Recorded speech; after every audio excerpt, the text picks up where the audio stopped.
Hello students, welcome back to my channel.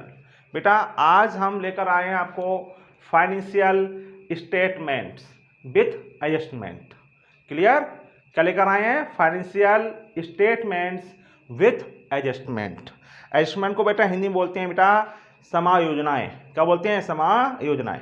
तो बेटा पहला जो एडजस्टमेंट है वो है हमारा क्लोजिंग स्टॉक। क्लोजिंग स्टॉक क्या बोलते हैं इसको हिंदी में? अंतिम रहतिया। अंतिम रहतिया। तो इसके बाद पहले थोड़ा पढ़ लेते हैं बेटा इसके बारे में, ये है क्या। तो देखिए बेटा बेटा देखिए आप लोग, the amount of goods unsold at the end of the year is called closing stock.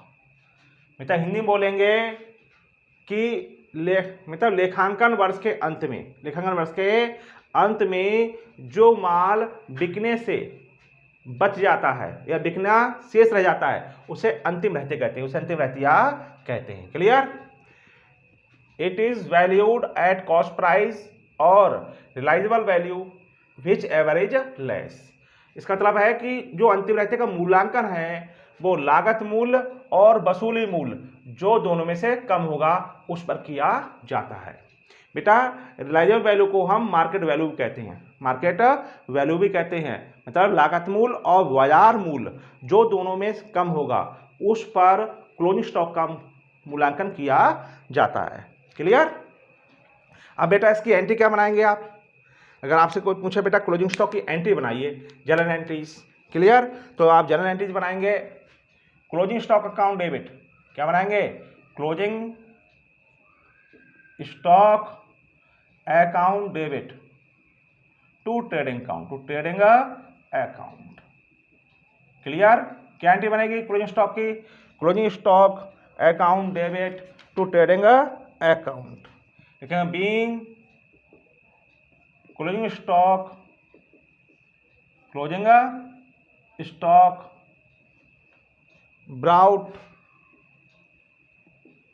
brought into books। Clear नहीं क्लियर? हाँ है ना? तो क्लोजिंग स्टॉक की एंट्री क्या बनेगी? Closing stock account debit to trading account being closing stock brought into books. अब देखा इसका ट्रीटमेंट क्या होता है? क्या होता है treatment of closing stock? Treatment of closing stock. इसके बाद ध्यान देखना बेटा, देखो प्राय क्लोजिंग स्टॉक कहां लिखा होता है? ट्रायल बैलेंस के बाहर, मतलब आउटसाइड ट्रायल बैलेंस। तो बेटा हमारा क्लोजिंग स्टॉक कहां लिखा होता है? प्राय ट्रायल बैलेंस के बाहर लिखा होता है, मतलब ट्रायल बैलेंस पूरा हो जाएगा उसके नीचे लिखा होता है। जब क्लोजिंग स्टॉक ट्रायल बैलेंस के बाहर लिखा हो, मतलब आउटसाइड ट्रायल बैलेंस लिखा हो, तो क्लोजिंग स्टॉक को हम कहाँ लिखते हैं? ट्रेडिंग अकाउंट के क्रेडिट साइड में। कहाँ लिखते हैं क्लोजिंग स्टॉक को? क्लोजिंग स्टॉक को हम लिखते हैं ट्रेडिंग अकाउंट के क्रेडिट साइड में। और कहाँ लिखते हैं हम बैलेंस शीट के में असेट साइड में। क्या लिखते हैं? असेट्स में लिखते हैं, बैलेंस शीट के असेट्स में लिखते हैं। फिर बताऊं मैं एक बार फिर रिवाइज कर देता हूं। यदि क्लोजिंग स्टॉक ट्रायल बैलेंस के बाहर लिखा हो, ट्रायल बैलेंस के बाहर लिखा हो, तो हम क्लोजिंग स्टॉक को ट्रेडिंग अकाउंट के क्रेडिट साइड में लिखते हैं और असेट्स में लिखते हैं। क्या लिखते हैं? बैलेंस शीट के असेट्स में लिखते हैं। क्लियर नहीं क्लियर? समझ में आ गया आप लोगों को? ये होता है ट्रीटमेंट ऑफ अकाउंटिंग। हाँ याद रखिएगा बेटा, यदि क्लोजिंग स्टॉक तलपट में लिखा हो, तलपट मतलब ट्रायल बैलेंस में लिखा हो, अगर क्लोजिंग स्टॉक का लिखा हो ट्रायल बैलेंस में लिखा हो तो उसे केवल मतलब केवल कहाँ लिखेंगे बेटा? इसे केवल असेट्स में लिखेंगे। क्या लिखेंगे? बैलेंस शीट के असेट्स साइड में लिखेंगे और उसे ट्रेडिंग अकाउंट में शो नहीं करेंगे। क्लोजिंग स्टॉक मतलब क्लोजिंग स्टॉक को कहाँ नहीं दिखाएंगे? ट्रेडिंग अकाउंट में नहीं दिखाएंगे। क्लियर? समझ में आ गया आप लोगों को? तो ये था बेटा treatment of closing stock, closing stock. समझ में आ गया आप लोगों को? अब आप देखिए बेटा,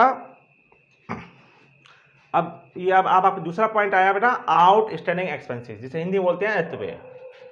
These are the expenses which have been incurred during the year but have been left unpaid on the date of preparation of final accounts।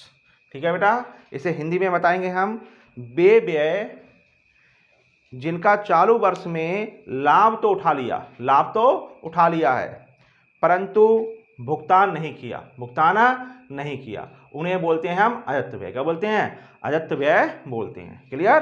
तो अनपेड एक्सपेंसेस को हम क्या बोलते हैं बेटा? अनपेड एक्सपेंसेस को हम आउटस्टैंडिंग एक्सपेंसेस भी कहते हैं। मतलब हिंदी बोलेंगे अजत्य व्यय। जिन व्ययों का हमने लाभ उठा लिया है लेकिन भुगतान नहीं किया है, उन्हें बोलते हैं हम आउटस्टैंडिंग एक्सपेंसेस। क्लियर? अब इसकी एंट्री क्या बनती है बेटा? General entries. बेटा जनरल एंट्रीज बनेगी आपकी, जैसे सपोज फॉर एग्जाम्पल मैं लिख दे रहा हूं, फॉर एग्जाम्पल देखिए, फॉर एग्जाम्पल ऐसे आउटस्टैंडिंग सैलरी है, मान लीजिए 1500, तो इसकी जनरल एंट्रीज क्या बनाएंगे आप? जनरल एंट्रीज बनाएंगे हम salaries account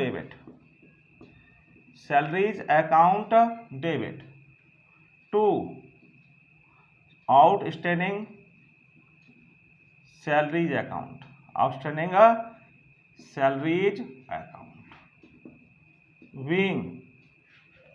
being salaries outstanding। Clear?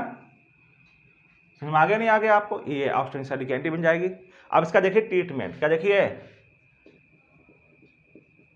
Treatment in final accounts. इसका फाइनल अकाउंट में कैसे ट्रीटमेंट करेंगे बेटा?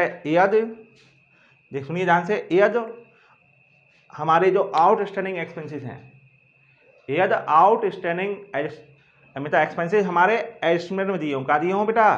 एडजस्टमेंट में दिए हों। मतलब एडजस्टमेंट बोलते हैं, समझना में दिए हों। तो उनका ट्रीटमेंट कैसे करेंगे हम फाइनल अकाउंट बनाने समय? अजत्य व्यय को, मतलब आउटस्टैंडिंग एक्सपेंसेस को हम संबंधित व्यय में जोड़ देते हैं। समझ व्यय बोलते हैं रिलेटेड एक्सपेंसिव। ठीक है बेटा? तो अजत्य व्यय को हम संबंधित व्यय में जोड़ देते हैं और बैलेंस शीट के लायबिलिटी साइड में लिखते हैं। जैसे ये देखो बेटा, आउटस्टैंडिंग सैलरी कितनी है? 1500। तो क्या करेंगे इसे हम सैलरी में ऐड कर देंगे और क्या लिखेंगे? बैलेंस शीट के लायबिलिटी साइड में किसको लिखेंगे? आउटस्टैंडिंग सैलरी को। पूरी सैलरी को नहीं, सिर्फ आउटस्टैंडिंग सैलरी को। समझ में आ गया आपको? तो अजत्य व्यय को संबंधित व्यय में जोड़ देते हैं और कहाँ लिखेंगे? बैलेंस शीट के लायबिलिटी साइड में। क्लियर हुआ? अच्छा, अब ये बताइए दूसरा पॉइंट है बेटा, अजत्य व्यय मतलब आउटस्टैंडिंग एक्सपेंसेस ट्रायल बैलेंस में दिए हों। कहाँ लिखे हों? ट्रायल बैलेंस में लिखे हों आउटस्टैंडिंग एक्सपेंसेस। तो क्या लिखा करेंगे? यदि आउटस्टैंडिंग एक्सपेंसेस ट्रायल बैलेंस में लिखे हों तो उन्हें केवल और कहाँ लिखते हैं? केवल बैलेंस शीट के लायबिलिटी साइड में लिखते हैं। क्या लिखते हैं? एक बार फिर रिवाइज करता हूं, यदि आउटस्टैंडिंग एक्सपेंसेस कहाँ लिखे हों? ट्रायल बैलेंस में लिखे हों तो उन्हें केवल बैलेंस शीट के लायबिलिटी साइड में लिखते हैं। क्लियर नहीं क्लियर? किसी भी एक्सपेंसेस में ऐड नहीं करते हैं। समझ में आ गया? अब ये आपको मालूम ही होगा बेटा, आउटस्टैंडिंग एक्सपेंसेस है तो ये इनका जो एस्टिमेट होगा वो हमेशा डेबिट साइड में होगा। क्या होगा? ट्रेडिंग अकाउंट में कहिए या प्रॉफिट एंड लॉस अकाउंट में कहिए, लेकिन ये हमेशा डेबिट साइड में। क्या लिखेंगे? डेबिट साइड में, क्योंकि ये एक्सपेंसेस हैं। तो इन्हें जो रिलेटिव एक्सपेंसेस होगा उसी में ऐड करेंगे। क्लियर हुआ ये पॉइंट? फॉर एग्जाम्पल देखिए बेटा, trial balance as on 31 March 2001, name of accounts, debit amount और क्रेडिट अमाउंट। ठीक है बेटा? क्रेडिट में कोई अमाउंट नहीं है, ये फॉर एग्जाम्पल ही है बेटा, सिर्फ आपको कुछ आइटम बताने इसलिए। बेटा बेजिस कितना है बेटा? 2,20,000, सैलरी है 55,000 और कमीशन है 10,000। एडजस्टमेंट क्या है बेटा? बेजिस है 30,000 एंड सैलरी है 5,000 आर अनपेड। बताइए, अगर कोई भी एक्सपेंसेस अनपेड होता है तो उसे हम क्या बोलते हैं बेटा? आउटस्टैंडिंग एक्सपेंसेस, अर्थात अजत्य व्यय। तो मतलब बेजिस के 30,000 रुपये और सैलरी के कितने 5,000 रुपये देना शेष हैं, देना शेष हैं। क्लियर नहीं क्लियर? हाँ है ना? तो इनका हम ट्रीटमेंट कैसे करेंगे, क्या करेंगे? Treatment in final accounts. देखिए मैं आपको समझाता हूँ। पहले मैं बनाता हूँ ट्रेडिंग अकाउंट। क्या बनाता हूँ? Trading account. क्यों बनाना पड़ेगा हमें ट्रेडिंग अकाउंट, ये बताइए? क्यों? बेजिस बेटा ट्रेडिंग में जाती है। बेजिस कहाँ से की जाती है बेटा? ट्रेडिंग अकाउंट में। तो ट्रेडिंग अकाउंट बनाएंगे हम पहले। देखिए बेटा ट्रेडिंग अकाउंट, ठीक है, ट्रेडिंग अकाउंट बना देंगे। ये बेटा पार्टिकुलर अमाउंट लिख लेना आप लोग, डेबिट और ये क्रेडिट। क्लियर? अब देखिए बेटा अगला पॉइंट फिर बनाएंगे हम profit and loss account. Profit and loss account ये दोनों मिलकर क्या कहलाते हैं बेटा? Income statement. इनकम स्टेटमेंट कहलाते हैं। इनको देखिएगा बेटा, इनको हमें सिर्फ शो करना है, पूरा अकाउंट नहीं बनाया, सिर्फ आपको एग्जांपल देकर समझा रहे हैं कि इनको हम ट्रीटमेंट कैसे करेंगे। ठीक है बेटा? Treatment treatment in final accounts, treatment in final accounts. Clear? अब बनाएंगे बैलेंस शीट। चलिए बैलेंस शीट बना दीजिए। बैलेंस शीट बना दे रहे हैं। Balance sheet as on. बेटा बैलेंस शीट 2 साइड होंगी, एक लायबिलिटी साइड और बेटा अमाउंट, और फिर एक असेट साइड, असेट्स और अमाउंट। इधर लायबिलिटीज, अमाउंट, असेट्स और अमाउंट। अब देखिए बेटा, देखिए बेटा बेजिस हम कहाँ लिखते हैं बेटा? ट्रेडिंग में। सैलरी कहाँ लिखते हैं? प्रॉफिट लॉस अकाउंट में। ठीक है? कमीशन भी कहाँ लिखते हैं हम? प्रॉफिट एंड लॉस अकाउंट में। अब देखिए एडजस्टमेंट किसका है? Wages 30,000 and salary 5,000 are unpaid. तो बेटा कोई अगर हमारा एक्सपेंसेस अनपेड होता है तो उसे क्या बोलते हैं हम? आउटस्टैंडिंग।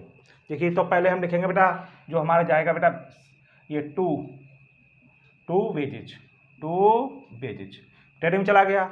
सैलरी कहाँ जाएगी बेटा? प्रॉफिट लॉस अकाउंट में, तो 2 सैलरी। ठीक है बेटा? कमीशन कहाँ जाएगा बेटा?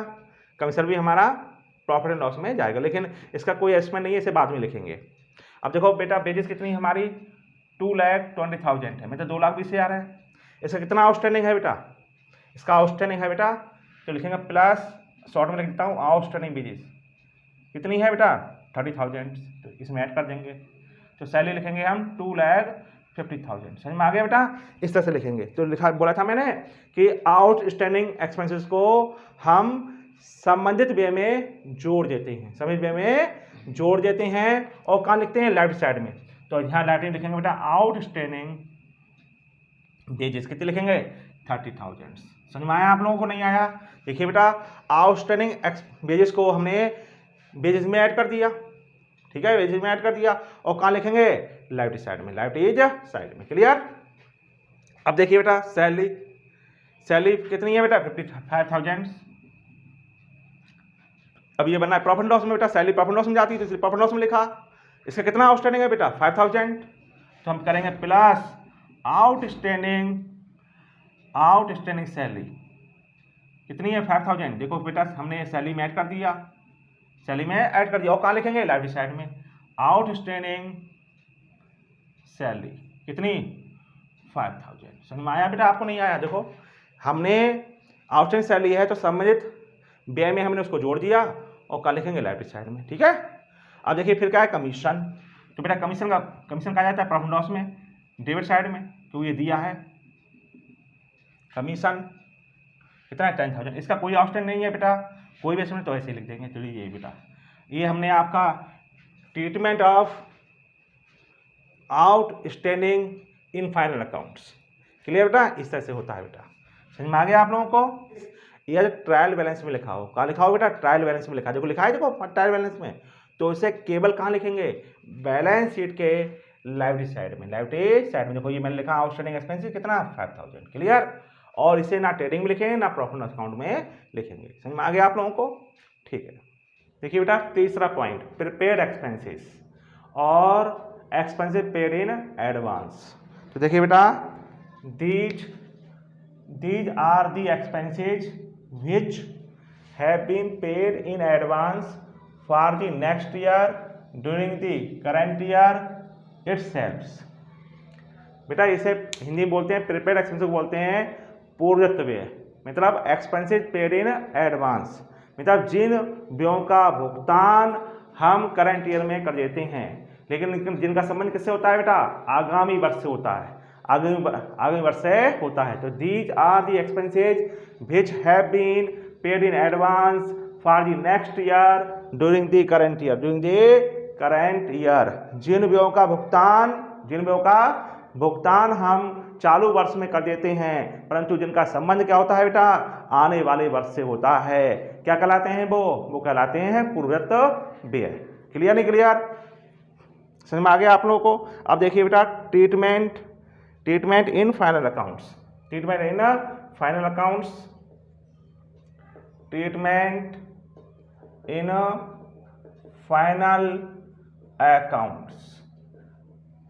है बेटा। ट्रीटमेंट इन फाइनल अकाउंट देखिए, ट्रीटमेंट इन फाइनल अकाउंट्स, पहले चलेंटी समझिए बेटा। देखो बेटा प्रिपेड एक्सपेंसेस की एंट्री क्या बनेगी बेटा, प्रिपेड एक्सपेंस की एंट्री बनेगी बेटा prepaid expenses account debit to expenses account, clear. Being expenses paid in advance, clear नहीं क्लियर। तो इसकी जनरल एंट्रीज क्या बनेगी, prepaid expenses account debit to expenses account being expense paid in advance. अब इसका देखिए बेटा ट्रीटमेंट इन फाइनल अकाउंट्स, बेटा पूर्वदत्त व्यय को, मतलब प्रीपेड एक्सपेंसेस को हम संबंधित व्यय में से घटा देते हैं, मतलब माइनस कर देते हैं, और कहाँ लिखते हैं, बैलेंस शीट के असेट साइड में। फिर एक बार मैं रिवाइज कर रहा हूँ बेटा, प्रीपेड एक्सपेंसेस को हम संबंधित व्यय में से घटा देते हैं बेटा, और व्यय कहाँ लिखे जाते हैं बेटा, व्यय लिखे जाते हैं बेटा डेबिट साइड में। क्या लिखाते हैं, तो पूर्वदत्त व्यय को संबंधित व्यय से घटा देते हैं, और कहाँ लिखते हैं, बैलेंस शीट के असेट साइड में, ठीक है बेटा। और बेटा देखो आउटस्टैंडिंग एक्सपेंसेस हो, प्रीपेड एक्सपेंसेस हो, ये कैसे अकाउंट्स हैं बेटा, ये पर्सनल अकाउंट हैं बेटा, रिप्रेजेंटेटिव पर्सनल अकाउंट्स, क्लियर। देखिए बेटा फॉर एग्जांपल ट्रायल बैलेंस, बेटा देखो trial balance as on name of accounts amount debit और क्रेडिट। बेटा हमारे पास इंश्योरेंस प्रीमियम है 20,000, रेंट है 10,000, adjustment insurance premium ₹5,000 and rent ₹1,000 paid in advance. बताइए जिन एक्सपेंसेस का, जिन व्ययों का हम एडवांस पेमेंट कर देते हैं उन्हें बोलते हैं हम प्रीपेड। तो बताइए किसका प्रीपेड, इंश्योरेंस प्रीमियम कितना प्रीपेड है 5,000, रेंट कितना है बेटा, कितना प्रीपेड है बेटा 1,000, ठीक है बेटा। अब इनको हम प्रॉफिट एंड लॉस अकाउंट कैसे लिखेंगे और बैलेंस शीट में कैसे शो करेंगे। देखिए बेटा इंश्योरेंस प्रीमियम कहाँ जाता है, प्रॉफिट एंड लॉस अकाउंट में, प्रॉफिट एंड लॉस अकाउंट के। तो बेटा ये एक्सपेंसेस है तो हम इसे डेबिट में लिखेंगे, क्लियर। प्रीपेड वो इंश्योरेंस प्रीमियम कितना है बेटा 20,000। अब देखिए बेटा इसका कोई एडजस्टमेंट है देखो insurance premium ₹5,000 paid in advance. तो बताइए जो जिन व्ययों का हम एडवांस पेमेंट करते हैं उन्हें क्या बोलते हैं प्रीपेड।